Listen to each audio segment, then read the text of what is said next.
Buenas noches, bienvenidos a Serenity Markets, les habla Juan Esteve.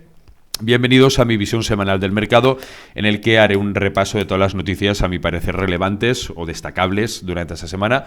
Y hoy, sin lugar a dudas, haré un repaso a lo que ha ocurrido en las bolsas mundiales, a las caídas tan abruptas que han tenido todos los índices, tanto europeos como americanos, porque esta mañana nos despertábamos con la noticia de una nueva variante del COVID-19.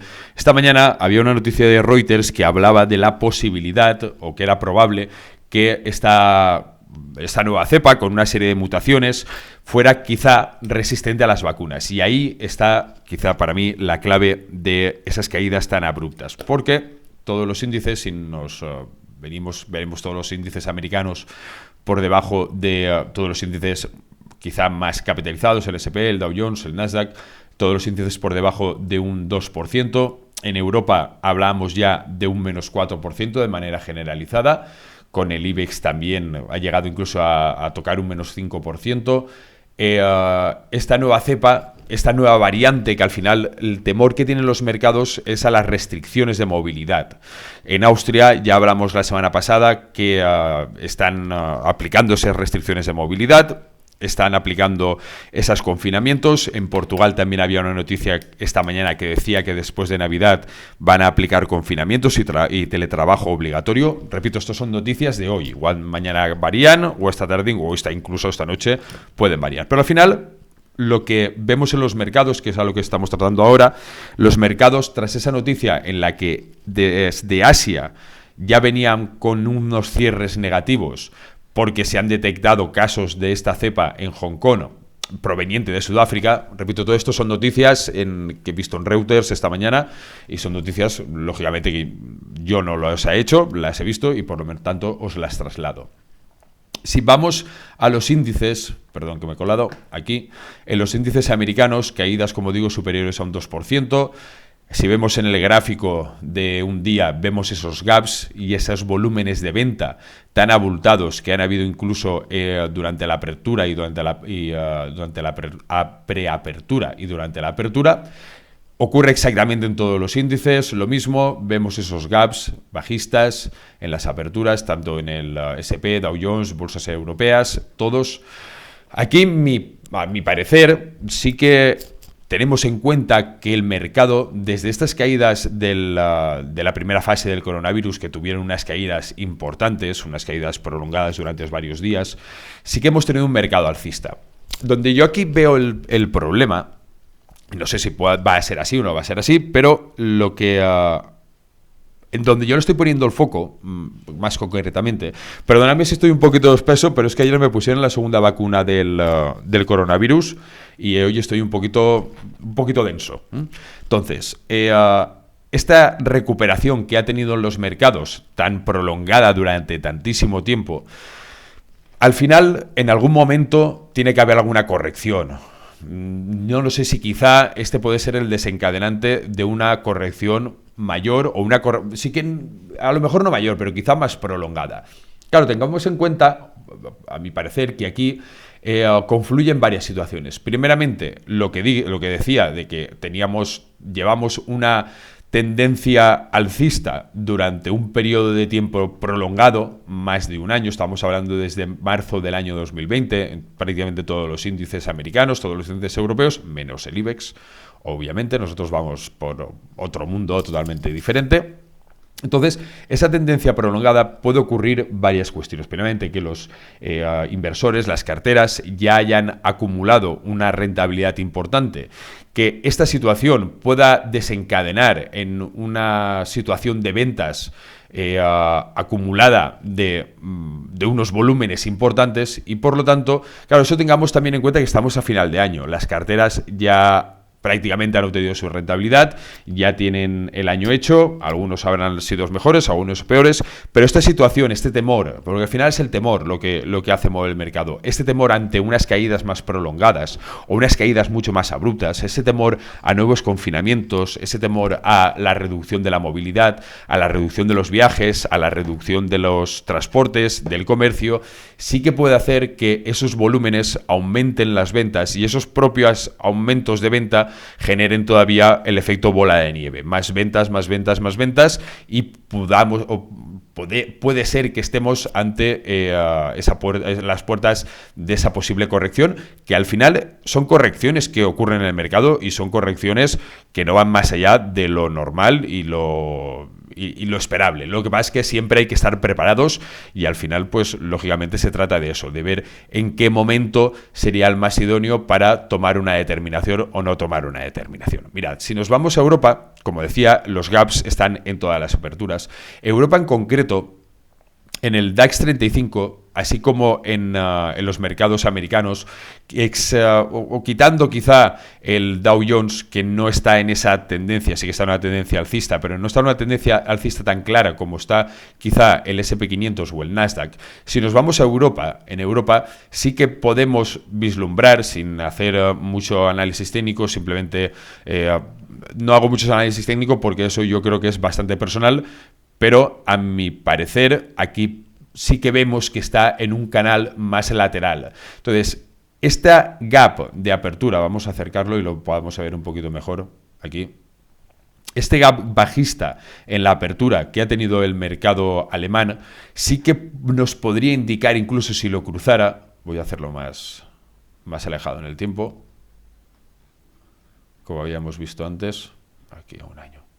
Sí que nos podría indicar, igual que si cruzara este soporte, que podría estar quizá, pudiéramos tener un soporte en los 15.000, pudiéramos tener un soporte en los 4.800, si quizá no lograra soportar esos soportes, sí que podríamos tener en cuenta unas nuevas caídas y buscar unos niveles más bajos. En el caso del Eurostock 50, bueno, ocurriría exactamente lo mismo. Si nosotros nos fijamos, aquí sí que vemos quizá una tendencia alcista un poquito más clara con estas correcciones que tuvimos también en octubre, en noviembre del año 2020. En el CAC sí que vemos también una tendencia mucho más clara. Como digo, el IBEX 35 es para darle de comer aparte. Aquí sí que estamos metidos en un canal lateral que si pudiera romper o si perdiera, mejor dicho, estos niveles, sí que estaríamos ante unas caídas quizá más significativas.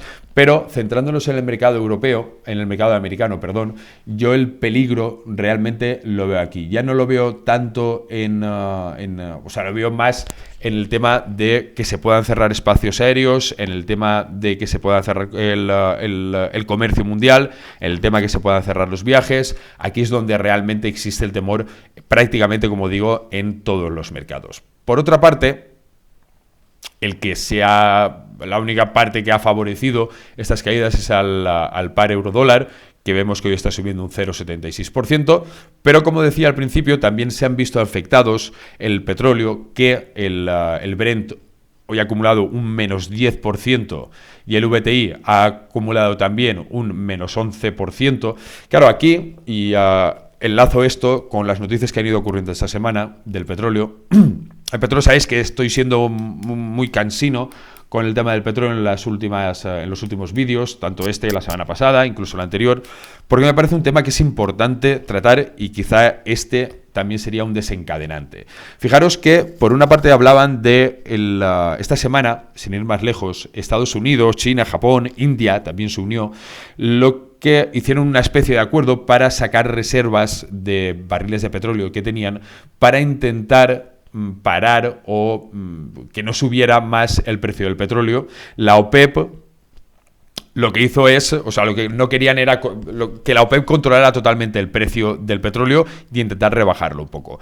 Al final, tras esa noticia que se esperaba que con esas reservas que iban a sacar de petróleo el precio pudiera descender, al final los inversores lo que esperaban era todo lo contrario. Estaban esperando cuál iba a ser la reacción de la OPEP y de la OPEP Plus ante ese movimiento de Estados Unidos, como digo, Japón, China e India. Hoy, también con la noticia del coronavirus, como digo, el Brent un menos 10, el VTI un menos 11%. Por lo mismo, el gran temor está en las restricciones. Si nosotros nos vamos hacia enero del año 2020, volvemos a ver cómo esas caídas del petróleo debido a las restricciones de movilidad mundiales fueron unas caídas espectaculares. Son unas caídas que no habían ocurrido en muchísimo tiempo. Las últimas caídas para irnos a estos precios nos tendríamos que ir al año 2018, pero, repito, el gran temor es precisamente que las restricciones de movilidad lleven a caídas del petróleo muchísimos más grandes. Ocurre lo mismo en el Brent y ocurre lo mismo en el WTI. Esas serían quizá las partes más destacables y lo que más deberíamos de tener en cuenta a la hora de poder tomar posiciones o a la hora de deshacernos de si tenemos materias primas en nuestras carteras. Al final, no creo que sea tanto una parte técnica, sino como una parte más de qué es lo que va a ir ocurriendo. ¿Por qué? ¿Por qué digo esto? Porque ya tenemos la experiencia de cuando ocurrió la primera fase del coronavirus, que al final las noticias eran lo que iban haciendo, moviendo el mercado, lo que hacían que el mercado moviera de una manera o de otra. Claro, ante esta situación de no saber qué va a ocurrir, es lógico, es normal que las bolsas tengan un comportamiento tan a la baja como lo están teniendo. Ahora, lo importante será ver de qué manera continúan esos movimientos ya una vez pasado el fin de semana, porque tengamos en cuenta también que tenemos el fin de semana por delante, pueden ocurrir muchas noticias y esas noticias son las que nos indicarán los movimientos de los índices de cara a la semana que viene. Fijaros también que mientras estoy grabando vídeo, cuando he empezado estábamos en un menos 2 y pico %, el Standard & Poor's ahora está en un 87, no quiere decir esto que esté recuperando, pero por lo menos las caídas hasta este momento no están yendo a más, estamos más o menos en los niveles, pero una parte importante es que las caídas no están incrementándose, por lo menos en los mercados americanos. Es importante también tener esa referencia de los cierres americanos para ver las aperturas o cómo se comporta Asia de cara a la semana que viene, ver cómo se comporta Europa, ver cómo se comporta el resto de los mercados mundiales. Bien. Bueno, aquí teníamos la noticia también que os decía de Reuters, en la que el petróleo pues, se desplomaba un 10% por las preocupaciones sobre la nueva variante del coronavirus. Repito, al final esto trata de ver cuál es el alcance que puede tener o las complicaciones que puede tener para la economía esta nueva variante del virus. Si al final esta variante del virus no es resistente, no es resistente a las vacunas que tenemos en nuestro poder son totalmente efectivas, estos movimientos deberían, si no recuperar a corto plazo, entiendo que el mercado a largo plazo, pues esa irracionalidad que tiene en algunos momentos, pues al final vuelve a su cauce normal. Pero si no es a corto plazo de tiempo, veremos, repito, y ya no lo repito más, cómo evoluciona el tema del coronavirus, que es el tema importante, o el porqué de estos movimientos que ha tenido hoy el mercado. Cambiamos de tercio y nos vamos al Banco Central Europeo, porque el Banco Central Europeo, también comentamos esta semana, por una parte, que no tenía vistas ya dijo Lagarde, que no tenía vistas de aumentar los tipos de interés en el año 2022. Lógicamente, en el año 2022 no creo que la economía de Europa esté para soportar un aumento de tipos de interés ahora mismo. La clave está ahora mismo en la inflación. El BCE, como veis en el titular de 5 días, quiere dejarse margen de decisión sobre la inflación más allá de la cita de diciembre.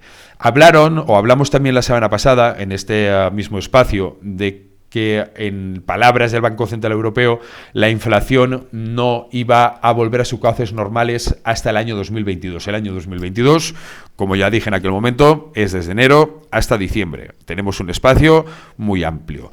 La diferencia o la gran disparidad que existe actualmente en la economía de Estados Unidos y la economía de Europa, pues lógicamente tampoco es algo que pueda ayudar a esos movimientos que el Banco Central Europeo espera tomar un poquito más. Ya había previsto para diciembre, pero ya está aplazándolos bastante, porque no creo que tengan claro que la inflación vaya a bajar. Y el tema del coronavirus pues tampoco ayuda prácticamente en nada al tema de la inflación, ya pues lógicamente a la recuperación económica. Al final, esto lo que afecta es a esa recuperación económica. La recuperación económica de la zona euro, primeramente, no es la que se esperaba y tampoco está recuperándose al ritmo que se esperaba. Voy a volver un poquito al tema de las caídas de hoy, que me había dejado aquí un apartado que quería enseñaros. para ver qué sectores han sido los más afectados. En Europa, en España en concreto, los más afectados, sin lugar a dudas, han sido el sector turismo. El sector turismo ha sido el más afectado durante la sesión de hoy. Aerolíneas, las más afectadas también. Y si nos vamos a Estados Unidos, tenemos el sector tecnológico con caídas de más de un 2% en Apple, en Microsoft, Nvidia un menos 3,43. Si nos vamos a la parte financiera, también es una parte que lo ha notado muchísimo en la parte de los bancos, en la parte de créditos y en la parte de bancos. El sector financiero es un sector que lo ha acusado de una manera importante, pero sin embargo la parte de healthcare es la parte que más ha soportado o mejor ha aguantado esas caídas. Tenemos aquí subidas incluso de un 3% en algunas compañías. Tenemos Pfizer con un más 5,78%. Pfizer también he leído esta mañana la noticia que decía que tenemos también un más 20% en Moderna, en la que estaba haciendo estudios que le tardarían un par de semanas, 15 días, para ver la viabilidad de las vacunas actuales y si no son viables o no son resistentes, ponerse para trabajar en algunas nuevas. Entonces, el servicio, el sector de healthcare el más beneficiado, el sector financiero, el sector tecnológico, el que más ha acusado las caídas. Fijaros cómo la memoria de los inversores. O sea, de qué manera, un dato curioso es Netflix. Si os acordáis lógicamente os acordáis cuando empezó la crisis del coronavirus, cuando nos confinaron todos aquí en España, una de las acciones o una de las compañías que más subió o que más rentabilidad obtuvo fue Netflix, incluso EA Sports, las compañías de videojuegos. Entonces, los inversores, Verizon también es un más 0,55. No son grandes subidas, pero aquí lo destacable es que no ha habido caídas. Lo que me llama la atención, por alguna manera, es que estas compañías se han comportado. Disney vuelve a caer también porque ese temor a nuevos cierres, a nuevos confinamientos o a nuevas restricciones perimetrarias también cae porque los parques de atracciones, pues lógicamente se van a ver muy afectados, y los parques de atracciones en Disney hoy por hoy tienen un peso muy, muy, muy, muy importante todavía en la compañía. Lo que me llamaba la atención, como os decía, es que perdón, que es que estoy fatal. Tanto Netflix como EA Sports como Verizon han tenido comportamientos, por lo menos no en rojo, pero Amazon, sin embargo, sí que se ha venido al rojo, a menos 1,47, acompañando a todas las empresas tecnológicas. ¿Por qué digo que me resulta curioso? Porque Amazon, así como el año pasado, cuando empezaron el confinamiento, todas esas compañías obtuvieron unas rentabilidades importantes, lógicamente Pfizer, Moderna, Amazon también fue una de ellas, de las que obtuvo unos beneficios importantes y la que salió muy, muy, muy beneficiada de esas compras masivas que se hicieron por Internet. Pero esos mismos comportamientos, que por una parte sí que vemos que son similares en estas compañías, vemos también que no están siendo similares por esta parte. Vale. Entonces, ya dejamos esta parte y nos volvemos a los que os decía, a la parte del Banco Central Europeo, a la parte de la inflación y a la parte de la recuperación económica en la zona euro. Obviamente, este nuevo varapalo de esta nueva cepa del coronavirus, pues tampoco ayuda a la recuperación. Entonces, si la semana pasada ya había noticias que decía que esa recuperación iba a ser más lenta incluso de la que se esperaba, si esta situación se prolonga, la recuperación todavía va a ser más lenta. Con esto que os digo, en todas partes, no quiero en ningún momento alarmar a nadie, ¿vale? Por eso decía esta mañana en el vídeo que he hecho, a modo de chascarrillo, que no os preocupéis que esto recuperará más tarde o temprano. O sea, lo que quiero mostrar en estos vídeos es la situación que existe en el mercado, porque estas situaciones, como ya vimos en el pasado confinamiento, hay oportunidades de inversión en todas partes, en todos los momentos hay oportunidades de inversión, por eso hay que... este vídeo puede serviros como referencia, pero el estudio tenéis que hacerlo bastante más profundo a la hora de tomar decisiones. Pero si con mis vídeos os puedo echar una mano con algo y puedo ayudaros en algo, pues oye, por mí, genial. Bien, Como habíamos visto también aquí en las cotizaciones, el par euro-dólar hoy sí que se ha comportado... Esperaros que lo había perdido. Aquí está. Se ha comportado bastante bien, está toda la mañana, está todo el día más o menos cotizando en unos rangos de esta mañana, hablo, en unos rangos de entre 1.12, 1.13,20, 1.12,90 hasta ahora. Está comportándose dentro de lo esperable y dentro del comportamiento que ya habíamos visto desde estas últimas sesiones, principio de sesiones, en el que sí que hablábamos quizá que podía tener ese comportamiento a la baja que veíamos. Esta recuperación era algo que no teníamos en cuenta precisamente por la parte del COVID, pero que durante la sesión de hoy pues sí que cumple los patrones, como digo, de lo que puede ocurrir pues con esta situación del COVID-19 y con esta nueva cepa. Bien. Nos vamos a la parte de criptomonedas, porque en la parte de criptomonedas ayer, y esta imagen la mostraba también con el vídeo de esta mañana, el sentimiento del mercado de las criptomonedas era de miedo. Esto es una imagen que vi ayer y esa imagen también se está cumpliendo durante el día de hoy. Fijaros que, como digo, los movimientos a la baja han acaparado todos los mercados, desde la parte de las acciones a la parte de las criptomonedas. Esta mañana comentaba que en algunos momentos de los movimientos a la baja de las acciones sí que he visto o sí que he denotado que había inversores, repito, eso lo he visto en alguna ocasión, ¿no? Que hay inversores que sí que migraban quizás sus inversiones a la parte de las criptomonedas. Hoy no es el caso, hoy no estoy viendo eso. Hoy estoy viendo que las caídas vienen en todos los mercados, tanto en el mercado de acciones como en el mercado de criptomonedas. En el Bitcoin habíamos comentado también o habíamos hablado durante estos días de cuáles podían ser los soportes y las resistencias. Los soportes, a ver si me carga... Aquí está. Los soportes que habíamos comentado, parece que el Bitcoin, voy a hacerle aquí, había planteado aquí una especie de soporte que lo ha perdido claramente, lo perdió en estos días, y también había previsto o había visto por aquí un soporte, aunque no es muy claro, pero bueno, como referencia. Vemos también, como digo, caídas en el Bitcoin, vemos caídas también en el Ethereum, en la mayoría de las criptomonedas de gran capitalización, más 0,04, más 0,15, pero bueno, las caídas son generalizadas en todas las partes, en la parte de las criptomonedas, en la parte de las acciones. Aquí también planteé o vi en algún momento quizá una línea de soporte por aquí, pero repito, no son líneas no son soportes que esté aguantando en ningún momento, también por el tema del coronavirus. Por último, quería comentar o quería hablaros de AMD. AMD hice un hilo esta semana, el día 24, en el que hablaba del buen comportamiento. Vamos a ver el gráfico. La tenía por aquí preparada. ¿Cómo se ha comportado? Voy a alargarlo un poquito más porque tengo la sesión de hoy.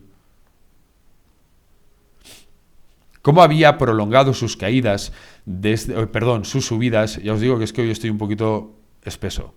¿Cómo ha prolongado sus caídas desde el 30 de septiembre? Bien, las noticias lo que decían, el AMD, que la crisis de los chips no le está afectando directamente porque fueron previsores y en los inicios del coronavirus cogieron o hicieron un almacenaje importante de provisiones para poder o para prever con 2 años de antelación la demanda. Claro, eso junto que han tenido, bueno, os lo leo porque así es más fácil. Mirad, cerca de volver a alcanzar los máximos de 161,88, hoy está en 156,59. Los 168 los alcanzó esta semana, los 161 los alcanzó esta semana. Ya anunció a principios de este mes que había podido sortear la crisis de chips al prever con 2 años de antelación la demanda.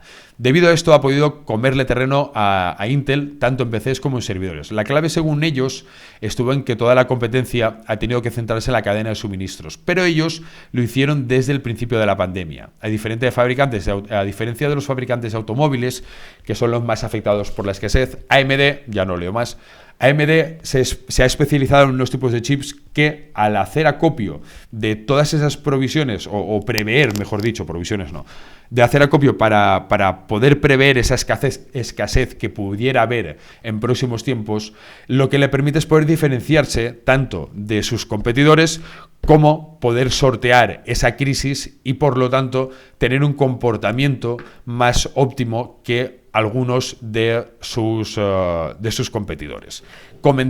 Lo he comentado en varios vídeos, el caso de Infineon. El caso de Infineon, ya decía en la última presentación de resultados, que no es que había perdido dinero, había perdido cuota de mercado, sino que había tenido más ingresos. ¿Por qué? Porque digo muchas veces, al final, la oferta que tenemos en la sociedad actual en la que vivimos, que los chips los necesitamos para todo, hasta para la nevera o hasta para la lavadora, esa demanda aumenta, o sea, no es una demanda que disminuye, es una demanda que aumenta. En la parte de automóviles ya vemos que es la más afectada, pero esa demanda-oferta aumenta y la oferta, lejos de poder cumplir las expectativas de la demanda, sino que la oferta disminuye. Entonces, aquellas compañías que han podido prever esa situación y tienen una producción, si no exactamente igual que la que tenían anteriormente, pero muy cercana, están copando el mercado y están obteniendo unos beneficios superiores a los que tenían. Porque, lógicamente, cuando la oferta disminuye, el precio aumenta. Y en este caso es lo que está ocurriendo. Muchas compañías quizá tienen la misma producción o pueden hacer el mismo suministro, el mismo volumen de suministro, pero sus beneficios aumentan. Por una parte, porque pueden recortar con costes variables, los costes fijos lo tienen los mismos, pero al haber esa disminución de la oferta, el precio aumenta, la demanda está aumentando también, por lo tanto, se entiende o se espera que ese precio de la oferta pueda incluso seguir aumentando. Y ese aumento del precio de la oferta para compañías como puede ser AMD, pongo el caso de AMD porque son datos que han dado ellos, no son datos que me he sacado yo de la manga, son datos que ya dieron ellos, la propia compañía. Entonces, si esos datos son así y puede abastecer al mercado, por lo menos con sus productos, y no va a tener problema de poder abastecer al mercado, y ellos pueden ir abasteciéndose para la producción, aunque de una manera más limitada, pero lo van a poder ir haciendo para cuando en un momento determinado los suministros ya sean los correctos, continuará pudiendo abastecer al mercado y habrá obtenido una cuota de negocio bastante más importante y, por lo tanto, unos ingresos también recurrentes importantes. Esto es todo por hoy. Disculpadme, como os digo, porque hoy estoy un poco ofuscado. Me puse una segunda dosis de la vacuna y estoy un poquito espeso. Pero bueno, para el próximo vídeo del lunes prometo estar ya al 100%. Cuidaros. Si os ha gustado el vídeo, pues le podéis dar a me gusta, me podéis seguir como os he enseñado aquí en mi tweet. También suelo colgar noticias, todos los días cuelgo noticias por las mañanas a las 8 de la mañana. También, si podéis estar al día, pues también podéis seguir, darle a me gusta, lo que vosotros queráis. Lo que digo, pasad buen fin de semana, cuidaros y nos vemos la próxima semana. Un saludo.